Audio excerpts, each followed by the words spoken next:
Hello everyone, welcome to my channel. आज हम पढ़ते हैं कक्षा 8वीं के तीसरे चैप्टर को, जिसका नाम है संश्लेषित रेशे और प्लास्टिक। इस चैप्टर के अंदर हम पढ़ने वाले हैं कि प्लास्टिक कितने प्रकार के होते हैं, ये क्या होते हैं, इनकी मैन्युफैक्चरिंग किस प्रकार से की जाती है और इनके गुणधर्म किस प्रकार से होते हैं। रेशे क्या होते हैं, ये किस प्रकार के होते हैं, इनके अलग अलग टाइप्स जो होते हैं वे हम यहाँ पर पढ़ने वाले हैं। तो चलिए हम स्टार्ट करते हैं।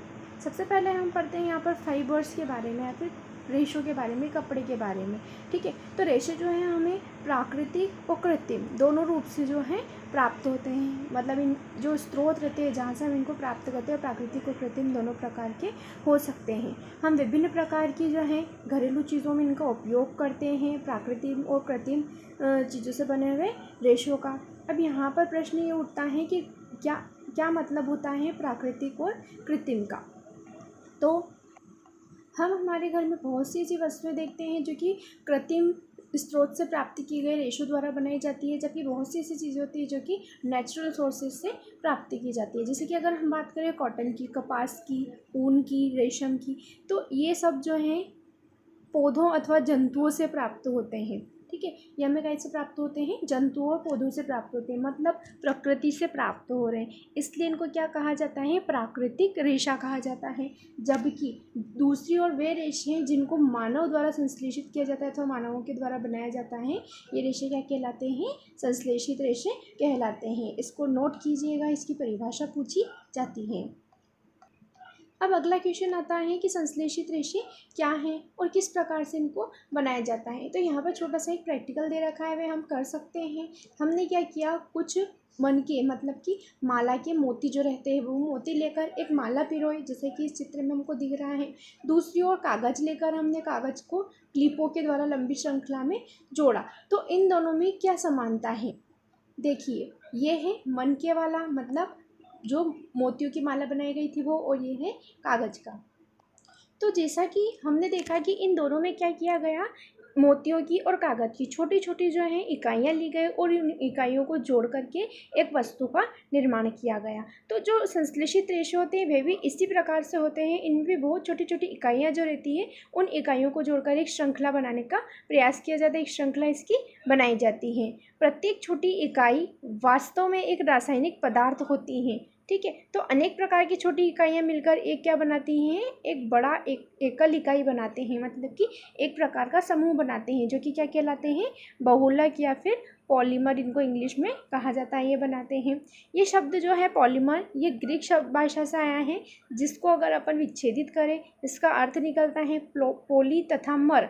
मतलब कि पॉली का अर्थ होता है अनेक और मर का मतलब होता है भाग, ठीक है, अथवा इकाई। अतः एक पॉलीमर या बहुलक बहुत सी इकाइयों के दोहराने से बनता है। ये होती है आपकी बहुलक की परिभाषा। तो यहाँ पर आपको समझ में आया होगा कि जो संश्लेषित रेशे हैं वे विभिन्न प्रकार की इकाइयों को जोड़ने से जो एक इकाई मिलकर बनती हैं उसी से संश्लेषित रेशों का निर्माण होता है। और चूँकि ये मनुष्यों के द्वारा कराया जा रहा है तो इसलिए इसको क्या कहा जाता है, संश्लेषित रेशे कहा जाता है।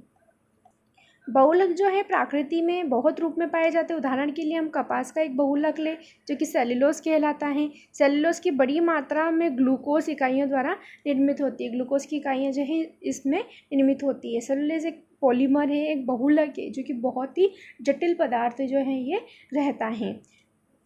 अगला हम पढ़ते हैं संश्लेषित रेशों के प्रकार, किस प्रकार के रेशे पाए जाते हैं।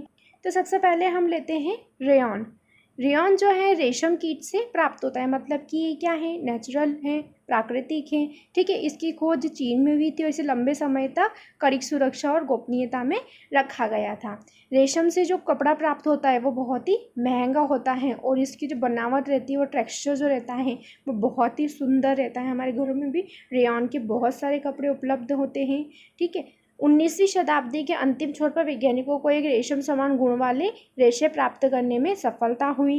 इस प्रकार का रेशा काष्ठ लुगदी के रासायनिक उपचार से प्राप्त किया गया। मतलब कि जो लकड़ी जो रहती है, काष्ठ मतलब लकड़ी, उसकी लुगदी बनाई जाती हैं। उस लुगदी को जब केमिकल से मतलब रसायनों से उपचारित किया जाता है, रसायन इसमें डाले जाते हैं, तो एक अलग प्रकार का जो है यहाँ पर पदार्थ हमको प्राप्त हो, उसको क्या कहा गया, रेयॉन कहा गया। और जो रेशा हमको प्राप्त हो उस रेशे को क्या कहा हमने, रेयॉन या फिर कृत्रिम रेशा इसको कहा। इसको नोट कीजिएगा। यह रेशा बहुत रेशम से सस्ता होता है, परंतु रेशम रेशों के समान बुना जा सकता है। ठीक है, इसको हम बुन सकते हैं। इसे कई रंगों में रंगा जा सकता है। रेयॉन को कपास के साथ मिलाकर बिस्तर की चादरें बनाई जाती हैं अथवा ऊन के साथ मिलाकर कालीन या गलीचे बनाए जाते हैं। ये बातें आप ध्यान रखिएगा, उदाहरण बहुत सी बार पूछे जाते हैं। ये देखिए, रेयॉन से बनी हुई कुछ वस्तुओं के यहाँ पर एग्जाम्पल दिए गए हैं, जैसे कि ये गलीचा है, ये आसन है, दुपट्टा है, बहुत सी ऐसी चीज़ें बनाई जाती हैं जो हमारे घर में भी उपलब्ध होती हैं। अब हम देखते हैं अगला प्रकार इसका, वो है नायलॉन। ये अन्य प्रकार का मानव निर्मित रेशा है।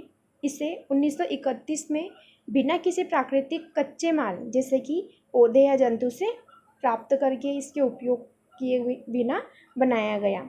इसका निर्माण कोयले, जल, वायु से किया गया। यह प्रथम पूर्ण रूप से संश्लेषित रेशा है, मतलब कि जो किसी भी प्रकार के अन्य उत्पाद से प्राप्त नहीं हुआ है। इसके निर्माण के लिए किसी कच्चे माल की आवश्यकता नहीं पड़ी है। ये स्वतः काई से बना, कोयले, जल और वायु से इसका निर्माण किया गया। नायलॉन जो है बहुत ही अत्यधिक प्रबल, प्रत्यास्थ मतलब कि जो खींचा जा सके, जिसमें इलास्टिसिटी होती है। ठीक है, हल्का होता है तथा चमकीले और धुलने के समय सुगम होता है। देखने में ये चमकीला होता है, धुलने में सुगम मतलब आसानी से इसको धोया जा सकता है। यह कपड़ों के निर्माण हेतु बहुत प्रचलित हुआ है, मतलब कि कपड़ों के निर्माण के लिए इसका बहुत उपयोग किया जाता है। नायलॉन जो है इतना प्रबल होता है कि हम इसका उपयोग पैराशूट, चट्टानों पर चढ़ने के रस्से, इनमें हम कर सकते हैं। जी नहीं, हम नायलॉन का उपयोग पैराशूट, चट्टानों पर चढ़ने वाले रस्सों के रूप में बहुत ही आसानी से इनका उपयोग किया जाता है। और इन्हीं का उपयोग के द्वारा, क्योंकि इनमें प्रत्यास्थता इतनी होती है और ये प्रबल एक लोहे के तार के समान ये प्रबल होते हैं, मतलब कि इनमें सहने की क्षमता बहुत होती है, इसलिए इनके लिए भी इनका उपयोग किया जाता है, पैराशूट और चट्टानों के लिए। दूसरी ओर जो सॉक्स रहते हैं, रस्सियाँ रहती हैं, इनके लिए भी इसका उपयोग किया जाता है। वो जो यहाँ पर पूछ रहा है कि क्या नायलॉन रेशा सचमुच इतने मजबूत होते हैं कि हम उनसे पैराशूट और चट्टानों पर चढ़ने के रस्से का निर्माण कर सकते हैं? तो जी बिल्कुल, हम पैराशूट और चट्टानों पर चढ़ने वाले रस्सों के रूप में नायलॉन का उपयोग आराम से करते हैं। इस नायलॉन का तार इस्पात के लोहे के तार से भी अधिक प्रबल जो है होता है, जैसा कि मैंने अभी आपको बताया था। देखिए किस प्रकार से ये जो है पैराशूट और ये रस्से का उपयोग इस नायलॉन के लिए किया जा रहा है। तो आप ये ध्यान रखिएगा, ये क्वेश्चन आपके एग्जाम में बहुत बार पूछा जाता है। अगला हम पढ़ते हैं पॉलीएस्टर और एक्रिलिक। ये पॉलीएस्टर और एक्रिलिक होता क्या है? तो पॉलीएस्टर क्या है? एक अन्य संश्लेषित रेशा है। इस रेशे से बने जो कपड़े रहते हैं उनमें सिलवटें नहीं आती हैं। हम बहुत से टाइप के फैब्रिक्स के जो हैं कपड़े खरीदते हैं, उनमें से पॉलीएस्टर एक सामान्य सा जो है फैब्रिक होता है। ये वह कपड़ा होता है जिसमें आसानी से सिलवटें नहीं पड़ती, मतलब उसको ज़्यादा प्रेस की आवश्यकता नहीं होती है। यह सपाट रहता है और सावधानीपूर्वक धुल जाता है। यह वस्त्र सामग्री हेतु पर्याप्त उपयोगी पदार्थ हैं। आपने लोगों को सुंदर पॉलीएस्टर कमीजें और अन्य परिधान पहने आवश्यक देखा होगा। टैरिलीन लोकप्रिय पॉलीएस्टर है, मतलब कि पॉलीएस्टर का ये प्रकार है टैरिलीन। इसे बहुत महीन रेशों से में खींचा जा सकता है, जिन्हें फिर किसी भी अन्य तंतु समान जो है बुना जा सकता है। इनकी संरचना जो है बहुत महीन रहती है और टेक्सचर जो रहते हैं इन कपड़ों से बने हुए वो भी बहुत सुंदर और आकर्षक होते हैं। अब पहेली यहाँ पर कहती हैं कि मेरी माँ जल के लिए सदैव PET है ना, पॉलीएथिलीन टरथैलेट इसको कहा जाता है, बोतलें और चावल तथा चीनी संचयन के लिए पैट जार खरीदती हैं। मैं ये जानने के लिए उत्सुक हूँ कि आखिर पैट क्या है। ठीक है, मतलब इसको इसलिए क्यों उपयोग किया जाता है। तो आइए हम इसके बारे में पढ़ते हैं। पैट जो है इसका आप पूरा नाम नोट कीजिएगा, पॉलीएथिलीन टरथैलेट। यह एक बहुत सुपरिचित जो है पॉलीएस्टर है। इसका उपयोग बोतलें, बर्तन, फिल्म तार और अन्य बहुत उपयोगी सामग्री बनाने में किया जाता है। अब आप चारों ओर अपने घर के आसपास जो है एक नज़र घुमाइए और देखिए कि किन किन प्रकार की वस्तुएं जो हैं पॉलीएस्टर से निर्मित है और उसकी सूची बनाइए और मुझे बताइएगा कमेंट बॉक्स में। अब हम पढ़ते हैं पॉलीएस्टर के बारे में कि ये क्या है, कहाँ से इसकी उत्पत्ति हुई। तो पॉलीएस्टर वास्तव में एक रसायन है जो कि क्या कहलाता है, एस्टर कहलाता है। इसकी इकाइयों की पुनरावृत्ति से यह बनता है ना। इकाइयों की मतलब छोटी छोटी इकाइयों की, जैसे कि हमने ऊपर पढ़ा था मालाओं की और कागज़ की, जो हमने माला बनाई थी उसकी इकाइयों से मिलकर किसका निर्माण हुआ था, एक नए पदार्थ का निर्माण हुआ था। तो यहाँ पर भी वही है, छोटी छोटी इकाइयाँ मिलकर इस पॉलीएस्टर का निर्माण करती हैं।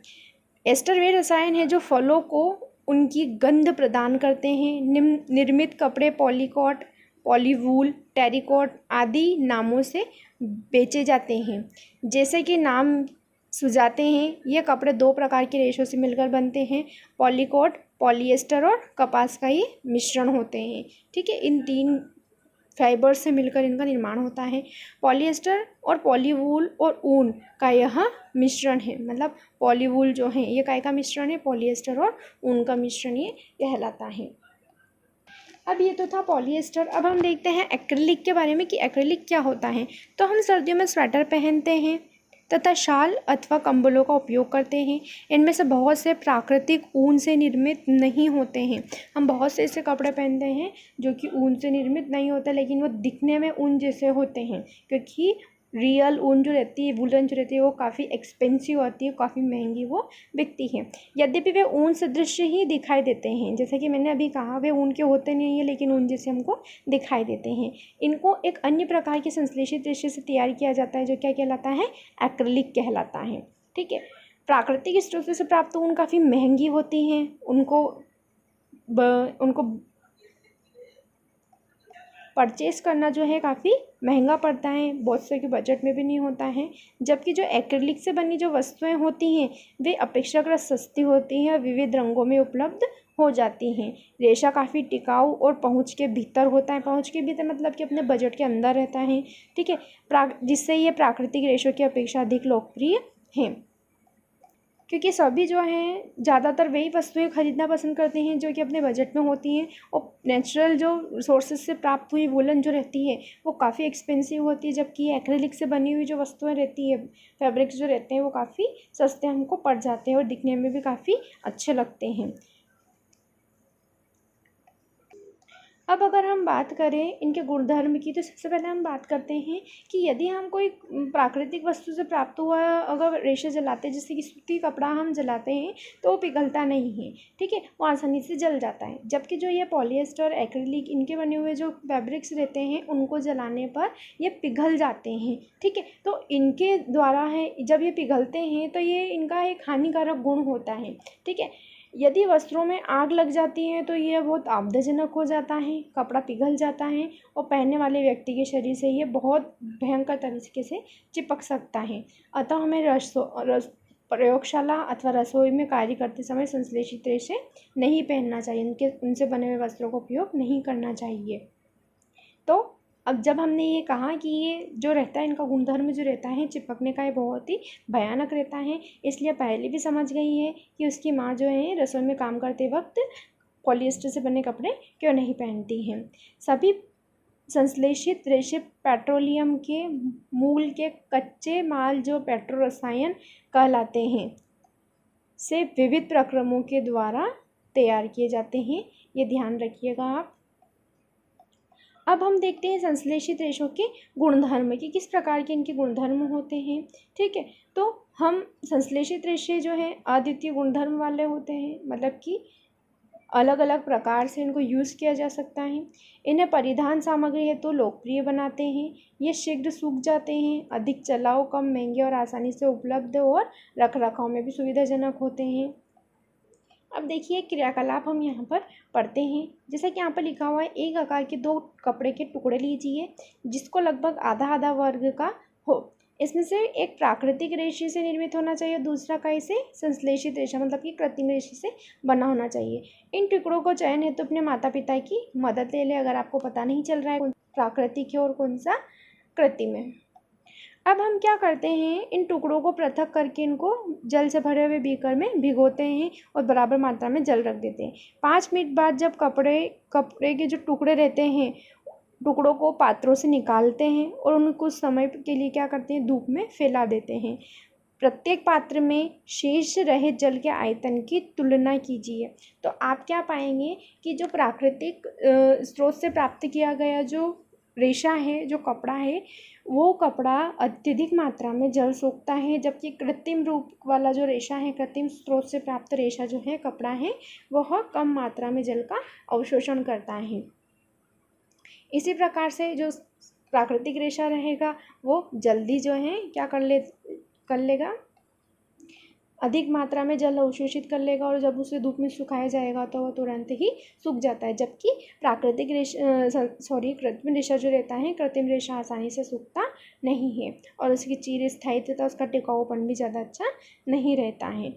तो इस वीडियो में हमने पढ़ा कि किस प्रकार से के जो हैं रेशे रहते हैं, किस प्रकार के इनके गुणधर्म रहते हैं। अगले वीडियो में हम पढ़ेंगे प्लास्टिक के बारे में कि प्लास्टिक क्या होता है, कौन कौन सी प्रकार की वस्तुएं इससे बनाई जाती हैं। आई होप आप सबको ये वीडियो समझ में आया होगा। अगर आपको समझ में आया है तो प्लीज़ मेरे चैनल को लाइक कीजिए, सब्सक्राइब कीजिए। Thank you.